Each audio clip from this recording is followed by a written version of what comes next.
परमेश्वर देव ने श्री मावती जी के धाम मिलने से खिलवत की जो रसधारा बही है, उस रसधारा में 8 सागरों की किरण दृष्टि में होती है, लेकिन उसमें प्रवेश करने से पहले एक शर्त होती है, और वह शर्त इस चौपाई में मुखरित होती है। यही पट आड़े तेरे और जरा भी ना। हमारी और धनी के बीच में एक पर्दा है, और उस पर्दे के सिवा और कुछ भी नहीं है। पर्दा क्या है? मैं का पर्दा। खिलवत के प्रारंभिक 4 प्रकरणों में मैं को छोड़ने का प्रसंग है। संसार का बड़ा से बड़ा योगी हो, बड़ा से बड़ा विद्वान हो, बड़ा से बड़ा भक्त हो, उसके और परमात्मा के बीच में मैं का पर्दा हो जाता है। स्वयं के अस्तित्व का बोध। जब तक स्वयं के अस्तित्व का बोध समाप्त नहीं होता, तब तक कोई ये नहीं कह सकता कि मैंने मैं के पर्दे को दूर कर दिया है। जैसे कोई व्यक्ति इतना विनम्र हो जाए कि झुक कर सबके चरण छूता फिरे, सबके चरणों में साष्टांग लौट जाता है, और कहीं उसके मन में आ भी जाए, मुख से कहीं चाहे ना कि मैंने मैं खुद ही को जीत लिया है, क्योंकि मैं सबके चरणों में लौट जाता हूँ। मेरे अंदर तो अहंकार है, या कर देना कि मेरे अंदर अहंकार नहीं है, यह भी एक प्रकार का अहंकार है, क्योंकि भाव तो आ रहा है कि मैंने मैं खुद ही को जीत लिया। जीतने का अहंकार भी कहां से पैदा हो गया? पहले पी तो शरबत मौत का, करते किक मुकर्रर। देखिए, मुझे पूरी तरह से जानकारी तो नहीं है कि विष को जब पिया जाता है तो कैसा लगता है। सल्फास आजकल जानते हैं कितना विषैला होता है।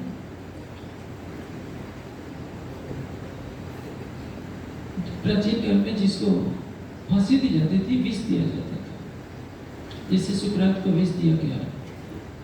लेकिन जहां तक मैं समझता हूँ, विष जब कोई पीता है तो उसको बहुत पीड़ा होती होगी, क्योंकि विष का कार्य है हृदय के रक्त को अवरुद्ध करना।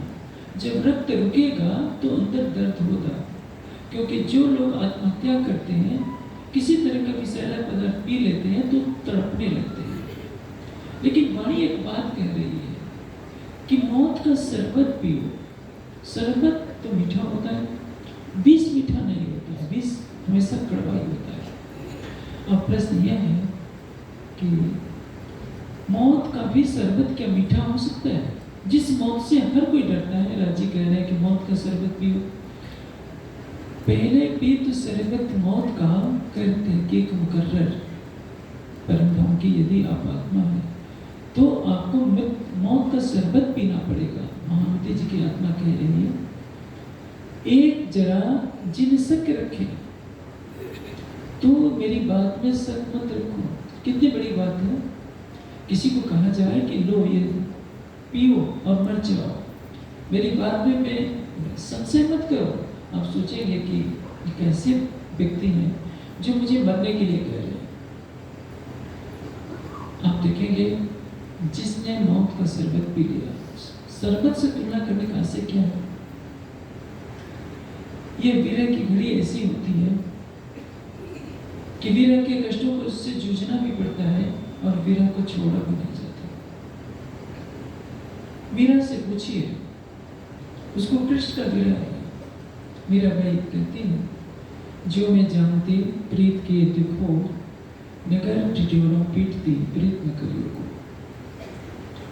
महमती जी की आत्मा स्वयं भुक्त भोगी है। हमसे में वीरा में तड़प तड़प कर शरीर को हड्डियों का ढांचा बना लिया। आप सुंदर साथ हैं, यदि प्रातः काल के लिए एक बार जलपान कराया जाए, जिसको आप नाश्ता करते हैं, थोड़ा सा कराया जाए, सबको कह दिया जाए कि आधा आधा पेट ही नाश्ता मिलेगा, आपको कितना बुरा लगेगा। दोपहर का भोजन भी आधा दे दिया जाए तो भी बुरा लगेगा।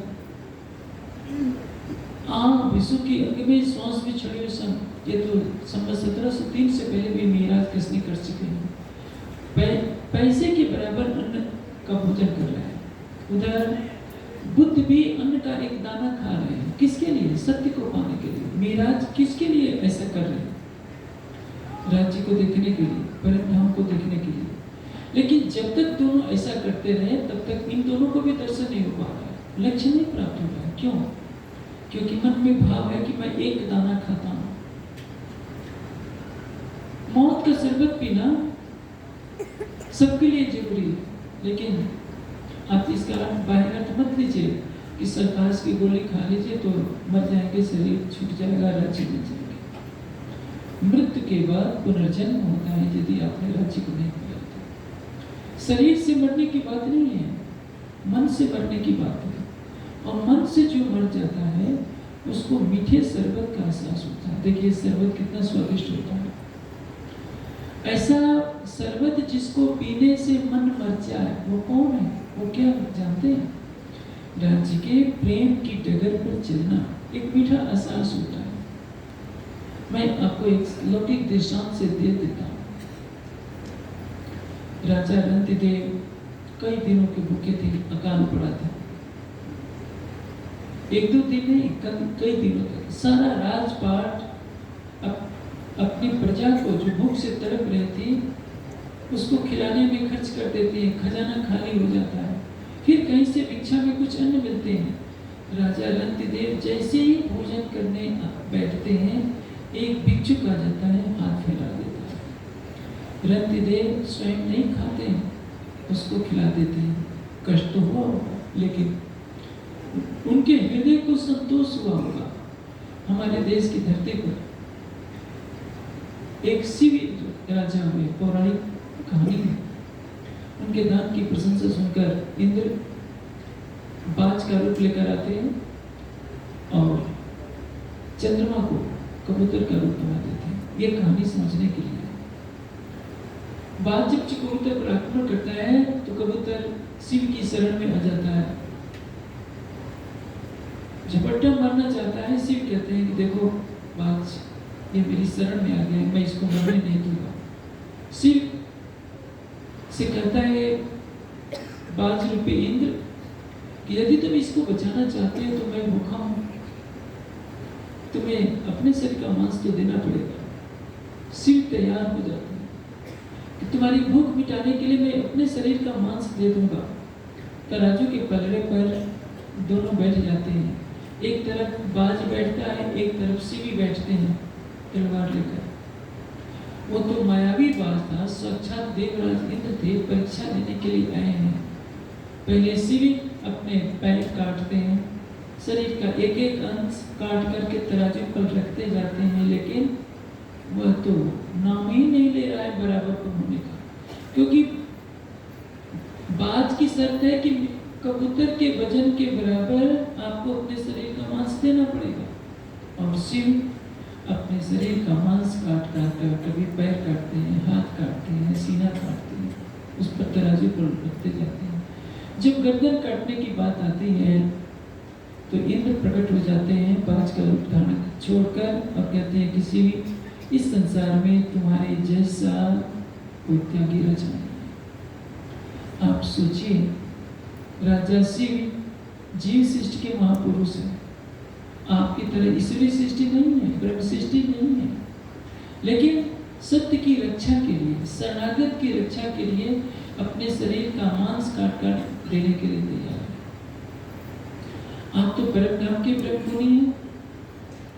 राज्य खिलवत की सुगंध देने से पहले आपको 4 प्रकरणों में केवल यही बात समझाएंगे कि मैं खुद ही को छोड़ दो। आपके पास बहुत विद्या है, आप बहुत बड़े विद्वान हैं, तो विद्वता का अहंकार छोड़ दीजिए कि मैं बहुत बड़ा विद्वान हूँ। आपको जो विद्या दी गई है, ज्ञान दिया गया है, संसार के कल्याण के लिए दिया गया है।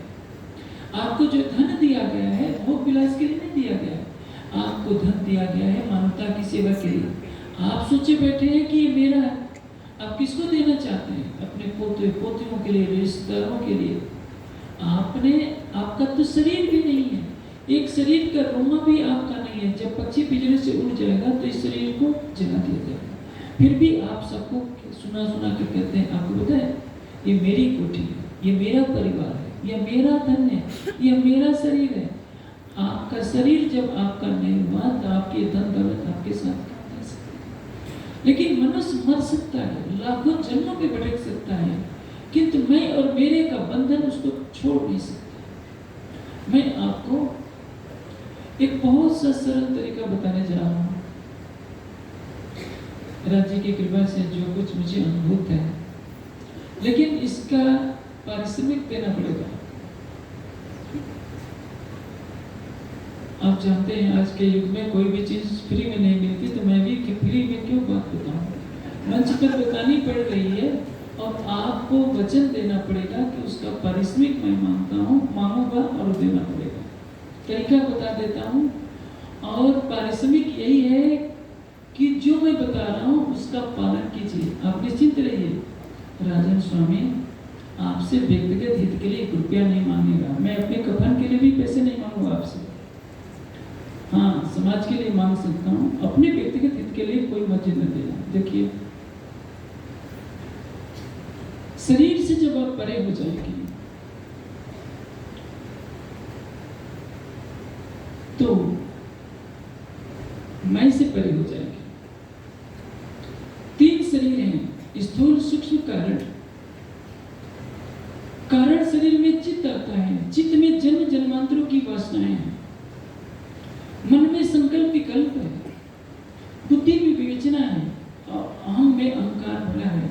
अपनी विद्वता का, अपने ज्ञान का, अपने सौंदर्य का, अपने कुल का, अपने रूप। हिमालय में साधना करने वाला अहंकार रखता है कि मैं हिमालय का योगी हूँ। सबको बताता है कि मैंने हिमालय में इतने दिन साधना की है। यदि कोई विनम्रता की मूर्ति बन जाता है, सेवा की मूर्ति बन जाता है, तो ये चाहता है कि संसार उसको विनम्रता की मूर्ति कहे, सेवा की मूर्ति कहे। अंदर कौन बैठा है? अहंकार। एक बीज है, मिट्टी में जब दबा दिया जाता है तो नया पौधा उगता है। जब तक उसका कुछ भी अंश दिख रहा होता है वो अंकुरित नहीं होगा, सड़ जाएगा। इसलिए राज्य को पाना है तो क्या करना पड़ेगा? पहले आप मुर्दे हुए, 3 दुनी करी मुर्दार, हर तरफ वे जीवते पहुंचे नूर के पार। ये आंखें दूसरों को देखती हैं, लेकिन बिना दर्पण के सहारे स्वयं को नहीं देख सकती। इन आंखों से आप आगे को देखते हैं तो पीछे की तरफ नहीं दिखाई देता। आप परम धाम में थे तो संसार नहीं दिख रहा था। आप संसार में हैं तो परम धाम नहीं दिख रहा है। आप शरीर को देखते हैं तो स्वयं को नहीं देखते। जब स्वयं को देखेंगे तो शरीर नहीं दिखाई देगा, क्योंकि ये शरीर, तो ये पिंड रूपी शरीर ब्रह्मांड का सूक्ष्म रूप है। आपको पिंड और ब्रह्मांड से परे होना है तो पहला कार्य करना होगा आपको कि ऐसे असर पर बैठिए जिसमें आपको पता ही नहीं चले कि कुछ कष्ट होता है। आप अपने शरीर की प्रकृति के अनुसार जब आप चितनी में बैठते हैं तो पद्मासन, सिद्धासन, सुखासन, सरलासन, स्वस्तिकासन, समस्तासन, ये लगभग 6 आसन है। पीठ गर्दन को सीधी रखिए और इस तरह से बैठिए कि आपका जैसे हाथ है तो ऐसा भी ना हो। जब आप स्थिरता करने का अभ्यास कर लेंगे तो क्या होगा? आपका रक्त संचार धीमा धीमा बढ़ना शुरू हो जाएगा। एक ऐसी स्थिति आ जाएगी कि आपको उंगली हिलाने में भी बोझ महसूस होगा, क्योंकि रक्त संचार अब आपका धीमा हो चुका है। और जैसे जैसे रक्त संचार रुकता जाएगा, स्वतः ही आपका मन रुकता जाएगा और एक दिन समाधि तक पहुंच जाएंगे। ये छोटा सा अभ्यास है। दूसरी चीज, जब आप, जो मैं चीजें आज कहने जा रहा हूँ क्योंकि खिलौत का प्रसंग ऐसा पड़ गया, सुंदर साहब को आवश्यकता है। जहां तक मैं सोचता हूँ इन विधाओं को बताने के लिए कोई जल्दी कोई गुरु तैयार नहीं होता, लेकिन मैं तो कोई गुरु हुई नहीं। मैं तो राज्य के दुकान का एक दुकानदार बैठा हूँ। राज्य कहते हैं कि इतना माल बांट दो तो मैं बांट देता हूँ। मालिक का माल है, मेरा तो कुछ है नहीं, मैं तो एक नौकर ठहरा। देखिए समाधि तक कैसे पहुंचा जाता है। समाधि में बाधक कौन है? हमारा मन, चित्त के संस्कार। चित्त के संस्कारों के अनुसार मन संकल्प विकल्प करता रहता है और यही समाधि में बाधा होती है। हठ योगी 8 घंटे बैठ लेगा, बिना हिले डुले बैठ लेगा, लेकिन मन तो भाग रहा होता है। इसके लिए आपको अपने हृदय में प्रेम की सुगंधी भरनी पड़ेगी। मौत का शरबत मैं बहुत सरलता से आपको पिलाने जा रहा हूँ, क्योंकि आप कितनी भी वाणी पढ़ते रहिए, पहले पीतु शरबत मौत का, खंडृति के 4 प्रकरणों का बार बार पाठ करते रहिए। मन में बात तो आएगी, लेकिन जब तक जीवन क्रियात्मक नहीं होगा, मैं खुदे के पर्दे को कोई भी नहीं छोड़ सकता। हर कोई जानता है कि हमें प्रेम की जगह पर चलना है। प्रेम की पहली शर्त क्या है? सर्वस्व समर्पण। समर्पण किसको कहते हैं? अपने अस्तित्व को मिटा देना, और कोई अपने अस्तित्व को मिटाना नहीं चाहता। अस्तित्व को जो मिटा देता है वो क्या पाता है? सच्चिदानंद परब्रह्म को पा जाता है। तभी तो कहा है, यही मैं खुद ही टले तो बाकी रहे खुदा। मैंने इस चौपाई की कितनी बार व्याख्या की है। मैं प्रसंग पर पूरा आता हूँ। समाधि तक पहुँचने का सरल तरीका, जहाँ तक मैं सोचता हूँ, इससे सरल तरीका शायद सृष्टि में नहीं होगा। आप सोते कैसे हैं? कभी आपने सोचा? राज्य की कृपा से आपके जितने शयन कक्ष हैं, चाहे कक्ष के हों या ये पंडाल है, सब में जालियां लगी हैं, कोई मच्छर नहीं काटता है। कदाचित आपको खुले में सोने के लिए दे दिया जाए तो क्या होगा? मच्छर काट काट कर आपको परेशान कर देंगे। थोड़ी सी निद्रा आएगी, पीड़ा होगी, आपका ध्यान उस पर जाएगा, नींद नहीं आएगी। नींद कब आएगी? जब आप थके माते हों, आपको पता ही नहीं चले। जब मजदूर थका माता होता है तो बिस्तर पर हो ना भी हो, जमीन पर भी लेटा होकर सो जाता है। सोता है, स्वयं को भूल जाता है। आपको भी ऐसे ही कर देना है। समाधि तक पहुंचने के लिए केवल बैठे रहेंगे तो भी समाधि नहीं लगनी है, क्योंकि आपका शरीर तो स्थिर है, मन स्थिर नहीं है। आपके चित्त के संस्कार प्रबल है, पूर्व जन्मों के संस्कार उभरने लगे हैं, और आपके मन में जो संसार है वो सक्रिय हो उठा है, तो समाधि कहाँ लगेगी? संसार से परे हो जाइए, चाहे स्थूल शरीर का संसार हो, सूक्ष्म शरीर का संसार हो, कारण शरीर का संसार। स्थूल शरीर जब शांत हो जाएगा तो सूक्ष्म शरीर भी शांत हो जाएगा। सूक्ष्म शरीर में क्या है? आप 10 इंद्रियां हैं, आंखों से देख नहीं रहे हैं, जीवा से कुछ उच्चारण नहीं कर रहे हैं, हाथ पैर नहीं हिला रहे हैं, 10 इंद्रियों पर आपका नियंत्रण हो गया तो वह सूक्ष्म शरीर के अंतर्गत आ गया। लेकिन जो कारण शरीर में जन्म मृत्यु का कारण बना हुआ है, चित्त में वासनाएं बनी है, वो आपके मन को उद्वेलित कर रही है, तभी आप समाधि तक नहीं पहुंच पाएंगे। नींद आने के लिए चिंता रहित होना जरूरी है, शरीर को पीड़ा से रहित होना जरूरी है, और नींद आपको तभी आएगी जब हिलना डुलना बंद कर देंगे, चाहे वो थकान के कारण हिलना डुलना बंद हो या आराम के कारण। कठोर जमीन पर आपको सुला दिया जाए तो चुभती रहेगी, आपको नींद तब भी नहीं आएगी। जैसे आपने निद्रा में प्रवेश किया, वैसे ही आपको समाधि में प्रवेश करना है। सरल सा नुस्खा है। जैसे मेरे और आपके बीच में एक पर्दा कर दिया जाए, ना मैं आपको देख पाऊंगा ना आप मुझे देख पाएंगे। हमें मूल स्वरूप क्यों नहीं दिख रहे हैं? क्योंकि हमारी नजर मूल स्वरूप की तरफ है ही नहीं। आंखें तो उधर हैं, दिल जो है संसार की तरफ। उसी तरह से हमारा शरीर है। हम वाणी पढ़ते हैं, रास्यमा बोलते भी हैं, लेकिन दिल हमारा संसार में। करना क्या है?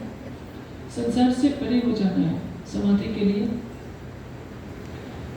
पहली प्राथमिक आवश्यकता है शरीर को स्थिर करना। स्थूल शरीर के स्थित होते ही सूक्ष्म शरीर स्थित होने लगता है।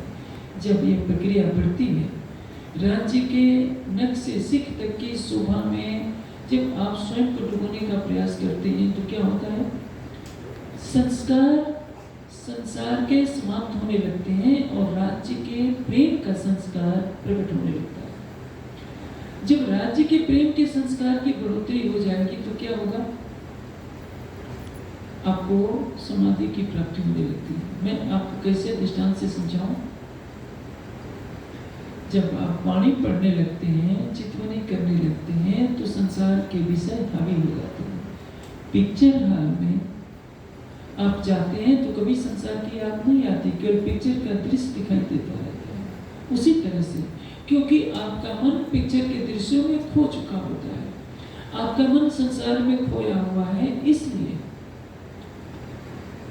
संसार की ही याद बनी रहती है। अब आप उसको प्रेरित कर दीजिए कि रे मन, तू संसार को भूल जा, मैं तुझे जो दिखाना चाहता हूँ तू उसको देख, मुझे देखना है प्राणेश्वर को। तू मेरे और धनी के बीच में रोड़ा क्यों बन रहा है? तू अपना काम बंद कर दे। परिणाम क्या होगा? जैसे आप सोने जाते हैं, मन में कोई बात लेकर सोचते रहेंगे तो भी नींद नहीं आएगी। अब आपको जैसे निद्रा में क्या होता है? तमोगुण की अवस्था होती है, और समाधि में सत्व रज तम से परे की अवस्था होती है। निद्रा में जीव भूला होता है, समाधि में आत्मा राज्य के प्रेम में भूली होती है, स्वयं को भूल जाती है मार्फत की अवस्था में। जैसे आधी निद्रा होती है, आधी जागृति होती है, तो स्वप्न होता है, मन संसार को देख रहा होता है। उसी तरह से जब आप चितवनी कर रहे होते हैं तो कभी राज्य की शोभा आती है, कभी चली जाती है, तो आप स्वप्न देखने जैसी अवस्था में विचरण कर रहे होते हैं। कभी आपको आभास होता है कि हम चितवनी कर रहे हैं, हमारी खुजलाहट हो रही है, कभी खुजला भी लेते हैं, कभी लगता है कि कोई आ भी रहा है। ये सपना देखने जैसी अवस्था है। तो आपको स्वप्न को भी छोड़ना है, जैसे गहरी निद्रा में प्रवेश करना है कि स्वयं को भूल जाए, उसी तरह से चितवनी में प्रवेश करना है कि कैसे हम संसार को भुला दें। और इसके लिए प्रेम का मार्ग होता है। मैंने सरल से सरल तरीका बताया, जैसे निद्रा में प्रवेश करते हैं उसी तरह से समाधि में प्रवेश करना है। समाधि का ये दुनिया वाले जो समाधि लगाते हैं वो नहीं है कि गड्ढा खोद लिया। आजकल तो व्यापार बन गया है, लोग नशे की वस्तुओं को खा करके गड्ढे में पड़ जाते हैं, ऊपर मिट्टी से ढका देते हैं, कहते हैं कि हम 4 दिन समाधि में रहें, और माया में पूरी तरह से लिप्त रहते हैं। वो तो हठ योग की क्रिया है, उसको समाधि नहीं कहते हैं। समाधि का अर्थ क्या है? धारणा ध्यान का परिपक्व होना। राज्य श्यामा जी के नख से सिख तक की शोभा यदि लगातार 2 घंटे 3 घंटे 4 घंटे बनी रहे, कुछ और न मन में बात आए, तो उसको समाधि कहते हैं। उस अवस्था तक पहुंचने के लिए आपको कभी आहार की शुद्धि करनी पड़ती है कि मन की चंचलता घटे, क्योंकि यदि आपके अंदर तमोगुण ने प्रवेश कर लिया तो आप समाधि तक प्रवेश नहीं कर पाएंगे। सुंदर साथ में आहार की तामसिकता इतनी है, हमारे अच्छे अच्छे स्थानों में, अच्छे अच्छे मंदिरों और आश्रमों में भी बहुत उत्तेजक भोजन खाने को मिलता है। मैं नाम क्या लूँ? हमारे प्रसिद्ध स्थानों में तो इस सब्जी में इतनी मिर्च पड़ी होती है कि लाल लाल लाल ही नजर आता है। एक कहावत कही जाती है कि मुझे याद नहीं आ रही गुजराती में, जिसने सूरत का भोजन नहीं किया उसने कुछ नहीं किया, क्योंकि उनका भोजन चटपटा होता है और वहाँ के मंदिर में भी वैसे चटपटा खाने को मिलता है। उस भोजन को खाकर तो कोई 100 साल में भी समाधि नहीं लगा। पहली जो प्राथमिकता है कि आपका मन भागे नहीं, शरीर हिले डुले नहीं, और मैं आपसे परिश्रमी के रूप में यही मांगता हूँ। कोई भी योगाचार्य होता है, फीस लेता है, मैं आपसे फीस के रूप में यही मांगता हूँ, जब आप चितवनी करने बैठिए तो शरीर को स्थिर करके बैठिए, शरीर से परे होने का प्रयास कीजिए, मन से परे होने का प्रयास कीजिए, अपनी परात्म का श्रृंगार सजिए। यदि आप अपने परात्म के भाव में डूबते हैं तो संसार अपने आप भूलने लगेगा, और धीरे धीरे एक अवस्था ऐसी आ जाएगी, आप सरलता से उस समाधि में पहुंच जाएंगे जब आपकी आत्मा को ये शरीर नहीं दिख रहा होगा, ये संसार नहीं दिख रहा होगा, केवल राज्य दिख रहे होंगे। अन्यथा ऐसे तो आप सोचते रहेंगे कि मैं खुद ही छोड़ना चाहता हूँ, मुझसे छूटती नहीं। कैसे छूटेगी? काचर की कोठरी में कैसे होशियार में जाओ, एक लिप काचर की लागी है पे लागी।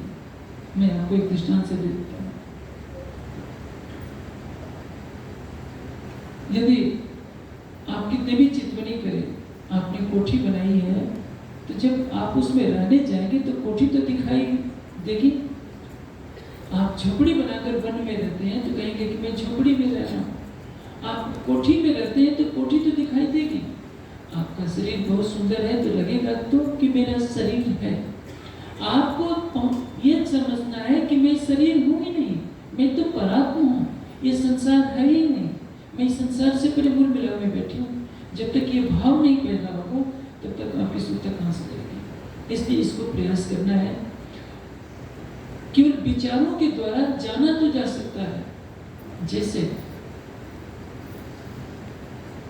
मैंने गुलाब जामुन खाई नहीं है, उसके बारे में पढ़ लिया है कि क्या क्या मिलाने से गुलाब जामुन बनती है, इसका स्वाद क्या होता है, मैं उसकी व्याख्या कर सकता हूँ। चखने वाला तो बताएगा कि वास्तविक रूप से इसका क्या स्वाद होता है।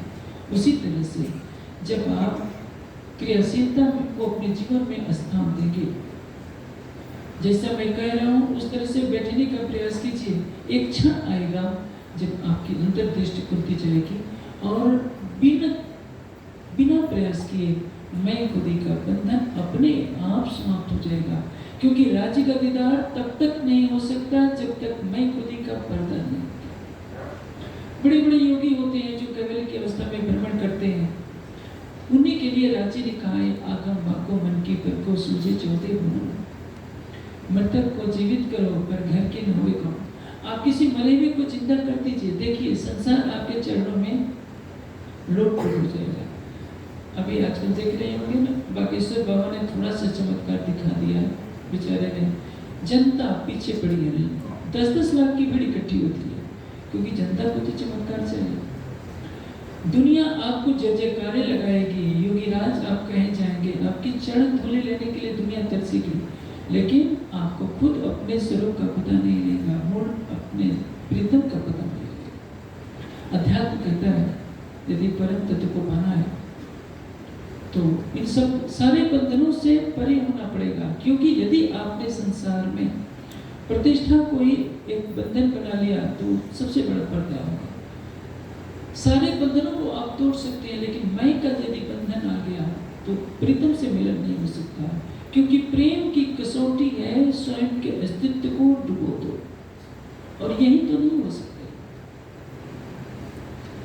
जागने लीला में ये कार्य किया केवल इंद्रावती जी की आत्मा ने, इसलिए इंद्रावती जी क्या कहती है और हमको भी एक सरल तरीका बता दिया।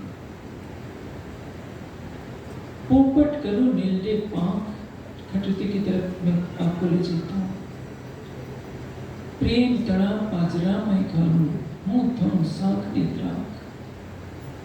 राजी ऐसा क्या नहीं हो सकता कि आपको मैं नीले पंखों वाला तोता बना दूं, प्रेम के पिंजरे में आपको रख लूं और स्वयं को मीठा अंगूर बना लूं ताकि आप मुझे खा सको। यह है मैं खुद के पर्दे को सरलता से तोड़ना, स्वयं को अंगूर बना देना, राज्य को नीले पंखों वाला तोता बना देना, हरे पंखों वाला।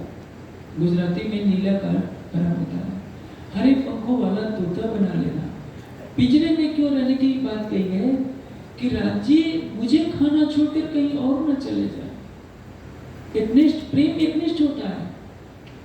राज्य निरंतर मुझ अंगूर को खाते रहे। ये है सब शब्दों पर न चाहिए, भाव में चाहिए। इंद्रावती जी के कहने का अर्थ क्या है?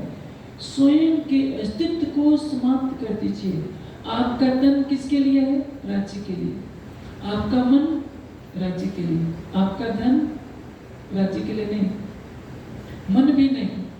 मन पति के लिए या पत्नी के लिए, धन बाल बच्चों के लिए, पोते पोती के लिए, रिश्तेदारों के लिए। हम कितना भी कह लें, मोह का बंधन बना ही रहता है। इसलिए मैं जबरन आपसे त्याग नहीं करवाना चाहता। मैं जबरन नहीं कहूँगा कि राज्य की सेवा कीजिए, मैं जबरन नहीं कहूँगा कि आप अपना कुछ त्याग कीजिए, लेकिन जो मेरा पारिश्रमिक है केवल वह दे दीजिए कि जब चितनी में बैठिए तो अपनी उंगली भी नहीं हिलाइए, कहीं खुजलाइए भी नहीं। धीरे धीरे राज्य आपको उस अवस्था में स्वतः पहुंचा देंगे। अपने आप आपकी समाधि लगने लगेगी, अपने आप आपकी सुरता 25 पक्षों में घूमने लगेगी। शर्त केवल एक है, आपको उत्तेजक आहार से दूर रहना पड़ेगा, अश्लील चिंतन से दूर रहना पड़ेगा, और जो सामान्य मानवीय आवश्यकताएं होती हैं, जो एक शिष्ट व्यक्ति में आवश्यक है, उससे दूर रहना पड़ेगा। तो आप उस मंजिल तक आसानी से पहुंच सकते हैं।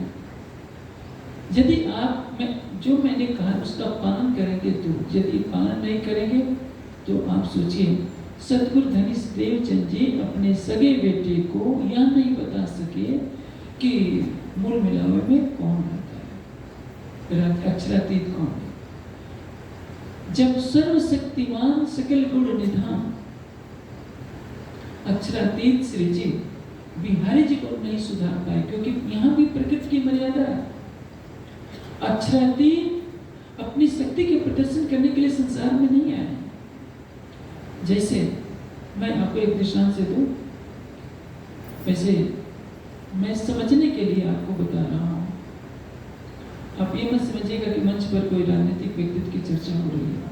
मोदी जी जब अपनी माता से मिलने के लिए जाते थे तो उनकी माँ 11 रुपया देती, और उस 11 रुपये को मोदी जी ने माँ का आशीर्वाद समझकर कितने प्रेम से रखा। यदि वो फटकार देते, मैं प्रधानमंत्री हूं तो मुझे 11 रुपये दे रहे हैं, तो माँ के हृदय की ममता को कितना आघात होता है। यूं भी मोदी के लिए वो 11 रुपये 11 करोड़ से ज्यादा मूल्यवान है। पैसे का महत्व नहीं है, महत्व है भावना का। यदि आप मैं खुद के पर्दे को तोड़ना चाहते हैं तो अपने अस्तित्व को मिटा दीजिए कि मेरा सब कुछ राज्य का है, मेरा तन, मेरा रोम रोम।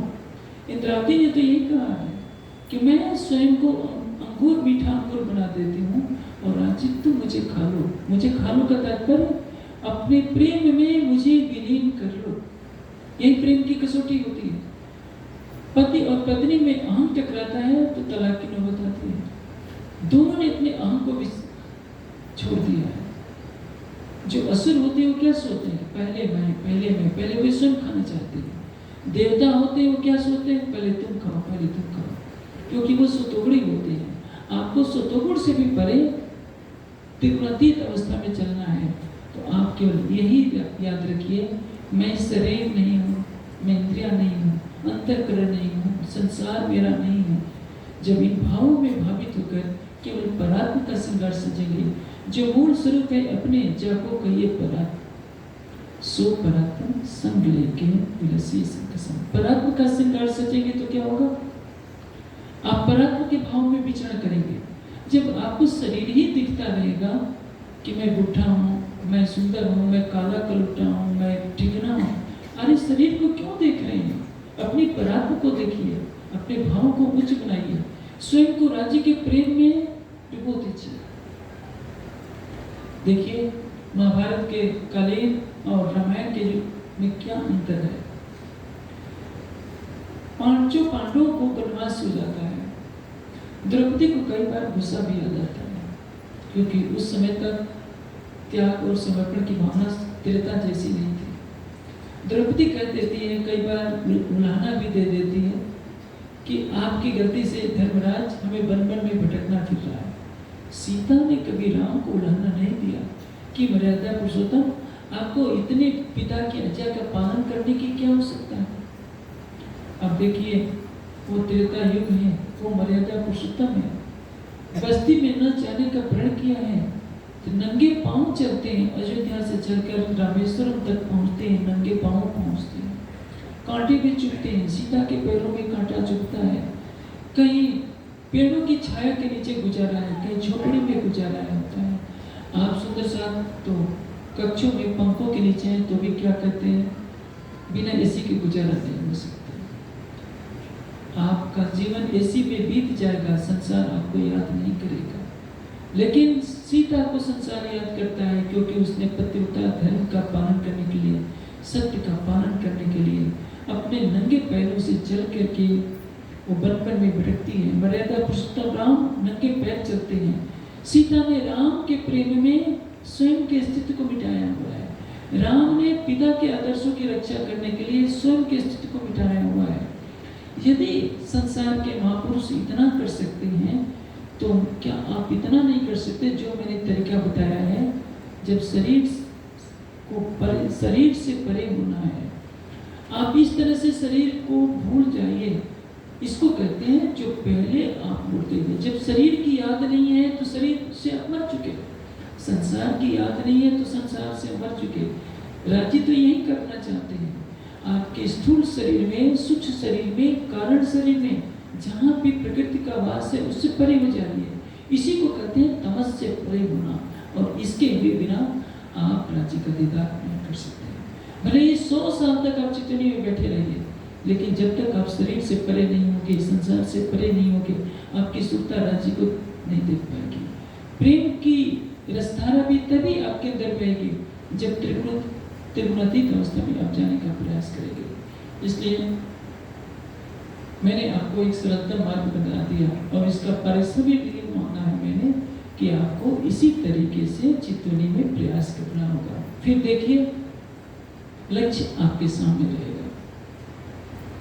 महामती जी की आत्मा यही कह रही है, यही पट आड़े तरे तेरे और जरा बिना